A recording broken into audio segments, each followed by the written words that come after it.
Aquest Nadal us proposem un viatge molt proper a Portugal.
I després d'aquesta intro tan nadalenca, parlem de Lisboa, la capital de Portugal. Té 530.000 habitants que parlen un perfecte portuguès. De fet, és la 5a llengua més usada del món. Aquí i a tot el país usen l'euro com a moneda corrent. Abans, però, ubiquem-nos. Ens trobem al sud-oest del país, a tocar de l'Atlàntic, en una república amb un president escollit cada 5 anys. El nom de Portugal prové del nom romà Portus Cale, que significa Port de Cale, una antiga ciutat que els grecs van formar al nord-oest de la península ibèrica. Segles més tard, els visigots van començar a nombrar aquesta zona Portugale, per referir-se a la regió situada entre el riu Minho i el Duero. A l'època de l'Al-Àndalus, el regne de Lleó conquereix aquest territori als musulmans, fundant el comtat portucalense. Com a premi als seus mèrits, el rei Alfons VI de Lleó li cedeix aquest territori al seu gendre, que decideix crear un regnat independent. Per aconseguir la independència, el seu fill, Alfons Enríquez, va tenir que lluitar contra el regne cristià de Lleó i Castella i contra l'exèrcit musulmà de l'Al-Àndalus.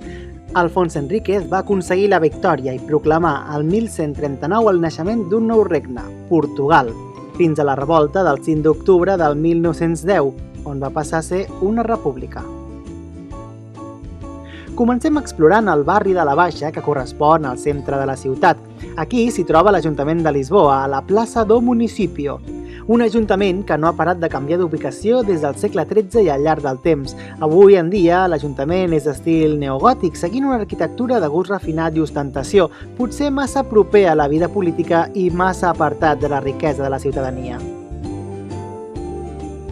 Tot el districte de la Baixa va ser reconstruït des de zero, quan el 1755 Lisboa va patir el pitjor terratrèmol que mai havia viscut.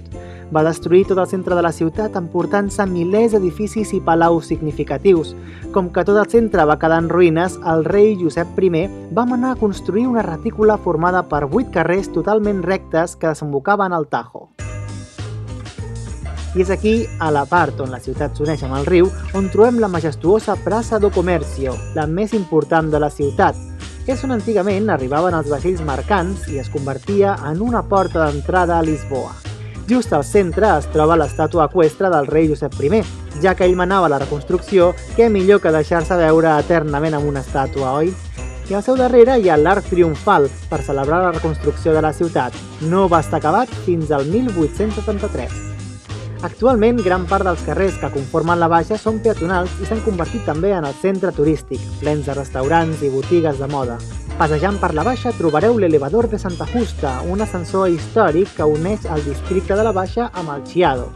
Uneix els dos barris separats 45 metres en vertical. Aquest elevador, amb estructura de ferro, es va inspirar en la Torre Eiffel. De fet, l'arquitecte és un deixeble d'Eiffel. És d'estil neogòtic i va ser construït al 1902. Evidentment no és gratuït, cal que paguis 5 euros amb dret de pujada i baixada un sol cop. Et recomanem, però, fer servir els bitllets de transport públic Viva Viajem, que després t'explicarem.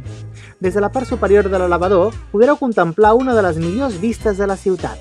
El castell, la catedral i moltíssims més punts d'interès són visibles i semblen petites miniatures.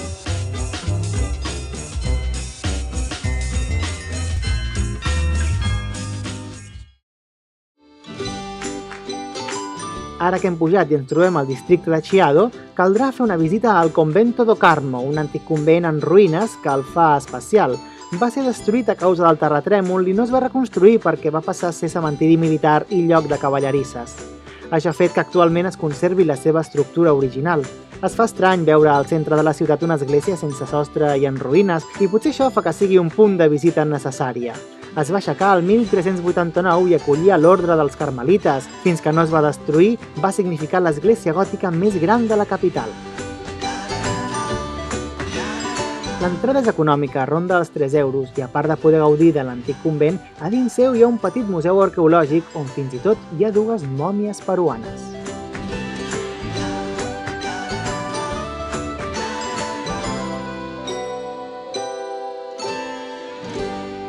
Per moure-us us recomanem adquirir la targeta de transport Viva Viajem, que és vàlida durant 24 hores i pots pujar amb busos, tramvies i elevadors. Un d'ells és Da Glòria, un petit funicular amb aparença de tramvia que uneix també els barris de la Baixa i el de Chiado. Lisboa s'ha aixecat sobre 7 turons, el que dona significat a la gran quantitat de desnivells que hi ha i a les opcions per no tenir-los que pujar a peu. Aquest funicular és un dels més antics. Primer anava amb força hidràulica, després amb la del vapor i el 1917 va passar a ser elèctric. Des del 2002, igual que la resta d'elevadors, és considerat com un monument nacional. En realitat són 2 trens, que quan un és a dalt, l'altre és a baix. Des d'una punta a l'altra hi ha una distància de 260 metres que es recorren en uns 5 minuts. Si sou llestos i organitzeu bé el temps, podreu aprofitar la Viva Viajem per anar al barri de Belém, a la part oest de la ciutat i allunyat del centre. Aquí és on van néixer els típics dolços de Portugal, els pastels de nata, que són petits bols de pasta o de pasta de full farcits de crema. Són també coneguts com a pastels de Belém, degut al barri d'on provenen. Després de provar els dolços, visiteu la Torre de Belém, del segle XVI. Es va construir com a fortalesa per protegir l'entrada a Lisboa per mar, ja que es troba a la desembocadura del Tajo amb l'Atlàntic. Amb el temps va deixar de tenir aquesta funció i va passar a ser centre de recaptació d'impostos i fins i tot es va convertir com a presó. No us recomanem pagar per entrar, ja que la seva bellesa és el seu exterior, de pedra esculpida. Uns metres més enllà veureu el pont del 25 d'abril, el més famós de Lisboa, juntament amb el Monument dels Descobridors, del 1960 per commemorar els 500 anys de la mort d'Enric el Navegant, explorador de les costes africanes i illes de l'Atlàntic. Just darrere del monument trobareu el monestir dels Jerònims, de finals del segle XVI. Es va construir amb motiu de l'arribada de l'Índia de Vasco de Gama, un navegant i aventurer portuguès després de derrotar els àrabs, d'instaurar l'hegemonia a l'Índic i construir la primera factoria portuguesa a Àsia. Aquí, ell i els seus mariners havien passat dies resant abans de sortir a alta mar. A l'altre extrem hi ha el barri d'Alfama, que és el barri més antic i més poblat de Lisboa. Aquí hi ha la catedral d'estil romànic i un dels pocs edificis que han sobreviscut al terratrèmol del 1755. És de mitjans del segle XII i es va aixecar sobre una mesquita després de reconquerir la ciutat als musulmans durant la Segona Creuada. No és una gran catedral, ja que no va ser aixecada amb aquesta finalitat, sinó que era l'església de Santa Maria Major i fins a finals del segle XIV no va començar a exercir com a catedral. A la part més alta d'Alfama, després de fer cames, trobem el castell de Sant Jordi, amb més de 8 segles d'història. Un cop entreu, podreu passejar per la cresta del castell vorejant les seves 11 torres, les masmorres o el pati d'armes. Antigament era conegut com el Castell dels Moros, ja que va ser una fortificació musulmana reconquerida a mitjans del segle XII. Des d'aquí veureu tota la ciutat a vista d'ocell. Fins i tot podreu observar la magnitud del pont del 25 d'abril, de més de 2 quilòmetres de llargada, per on circula el tren per una via inferior i els cotxes per la superior. Per cert, no us recorda molt el Golden Gate de San Francisco? S'hi assemblen tant perquè les dues ciutats tenen un índex sísmic elevat i per això els dos ponts tenen una estructura molt semblant. A l'altra riba del riu, a la localitat d'Almada, s'aixeca la rèplica del Crist Redentor de Rio de Janeiro, així que ja ho veus, aquí el turisme pot sentir, com diuen els francesos, un déjà vu.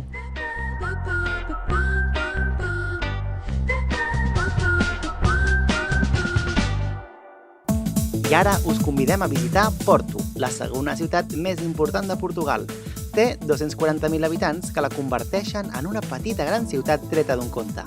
Per arribar-hi només cal que agafeu un dels trens que connecten directament Lisboa amb Porto. Surten aproximadament cada hora i trigareu una mica més de 3 hores en arribar. La ciutat s'aixeca a la vora del riu Douro, o Duero en castellà, des del segle I abans de Crist. Una ciutat amb fortes pendents i casetes de fantasia que us robarà el cor. Era coneguda com Porto Euskal, com sabeu, origen del nom de Portugal. Porto té 6 ponts que connecten la ciutat amb l'alta riba del riu. Un dels més coneguts és el pont de Dom Luís I, construït a finals del segle XIX. La seva estructura de ferro va ser dissenyada per Theodor Seyrig, deixeble d'Eiffel. Té una alçada de 25 metres i 2 nivells. Per l'inferior circula el trànsit i per sobre hi passa el tramvia. D'aquesta forma es solucionaven els problemes de mobilitat del 1880, quan Porto va créixer ràpidament degut al comerç. Per fer el seu arc van caler tones de ferro i el van convertir en un dels emblemes de la ciutat. A més, el setanal permet tenir una vista impressionant sobre el riu Douro i també sobre tota la ciutat. Al creuar el pont deixareu d'estar a Porto, ja que Vilanova de Gaia és una ciutat independent, tot i que sembla ser que sigui la mateixa. Des d'aquesta riba podreu contemplar una de les millors vistes a Porto, tot i que, per gaudir-ho més, us recomanem pujar al Teleférico de Gaia, que us enfilarà fins a la part superior del pont de Dom Luís I. En el recorregut de 6 minuts de durada anireu pujant i observant els edificis de Porto volcats al riu i us fareu una idea de la gran quantitat de desnivells que hi ha. El telefèric és purament una atracció turística. Costa 4 euros cada bitllet. Recorre una distància d'uns 700 metres i puja un desnivell d'aproximadament 60. Una forma de pujar a la part més alta de la ciutat sense cansar-te gens.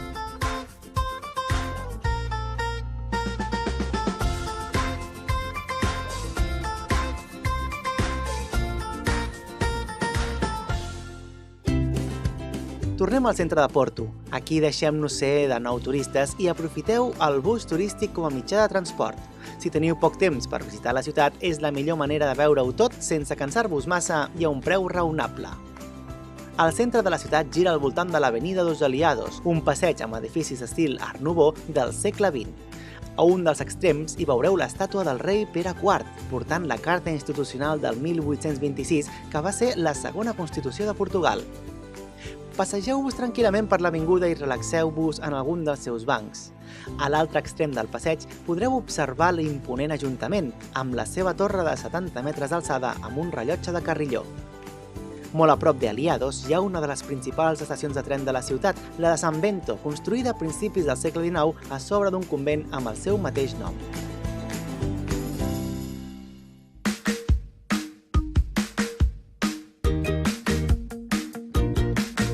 En un dels turons més elevats s'hi troba la catedral, un gran edifici que es va començar a construir al segle XII, però que sempre ha estat en fase d'ampliacions, el que fa que s'hi barregi una gran quantitat d'estils arquitectònics.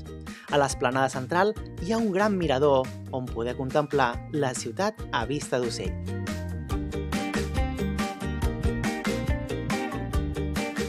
L'interior de la catedral és impressionant, les seves robustes columnes i alçada donen una forta sensació d'estratesa. L'interior és humil, sense grans obres d'art, decoracions a les seves parets, exceptuant l'altar, amb elements d'estil barroc envoltats de marbre. La catedral està considerada com a monument nacional.